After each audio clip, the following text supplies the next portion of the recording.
అలా పదే పదే నేను ఏం చెప్తానంటే 15 సంవత్సరాలు ఉండాలి ఎందుకు కోరుకుంటానంటే కూటమి ప్రభుత్వాన్ని, ఈ రాష్ట్రానికి అంత స్టెబిలిటీ అవసరం, అంత సుస్థిరత అవసరం.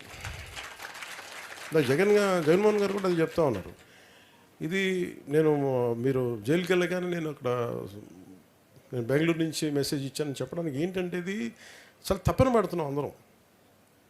రాష్ట్ర విభజన జరిగిన దగ్గరప్పటి నుంచి మీరే చూడండి, అడ్డగోలుగా శేషాచలం అడవుల్ని నరికేస్తుంటే ఇప్పటికి మనకి దొరికిన సంపద చాలా 10% కూడా 10% దొరికింది.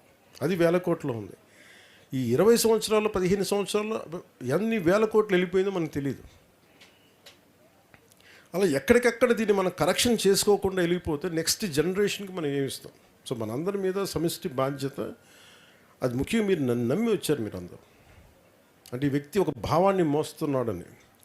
ఆ భావం తాలూకు లక్ష్యం నాకేంటంటే, నాకు ప్రజల్ని వారికి బలం ఇవ్వడం తప్ప, వారికి అండగా నిలబడటం తప్ప నాకు వేరే ఆలోచన లేదు నాకు. ఎందుకంటే 2008 నుంచి నేను ఉన్నాను.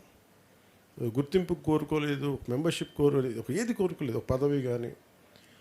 కానీ నాకున్నది ఏంటంటే, అసలు ధైర్యం సమాజంలో కోల్పోతే మటుకు చాలా డేంజర్. 5-6 మంది రౌడీలు వచ్చేసి సమాజాన్ని భయపెట్టేస్తాం.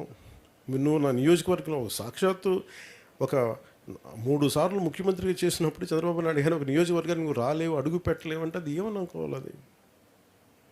అది ఎందుకంటే అది ఒక చంద్రబాబు గారికి జరిగినట్టు కాదు. ప్రతి ఒక్కరు రేపు పొద్దున పంచాయతీలో ఉండి ఇంకో వ్యక్తికి జరగచ్చు. నువ్వు పోటీ చేయలేవు పంచాయతీలో కదా, అదే జరుగుతుంది. పంచాయతీల్లో పోటీ చేయడానికి భయపడ్డారు పోయినసారి. అందుకని జనసేన తాలూకు ముఖ్య లక్షణం ఏంటంటే కోల్పోతున్న ధైర్యాన్ని నింపడం. దానికి మీరందరూ లేకపోతే మటుకు నేనొక్కని ఎంత ధైర్యవంతునైనా సరే, మీలో లక్షణం లేకపోతే మనం ఈ రోజున ఈ స్థితిలో ఉండేవాళ్ళం. అందుకని ముఖ్యంగా మీ అందరికీ పేరున ధన్యవాదాలు తెలుపుకోండి.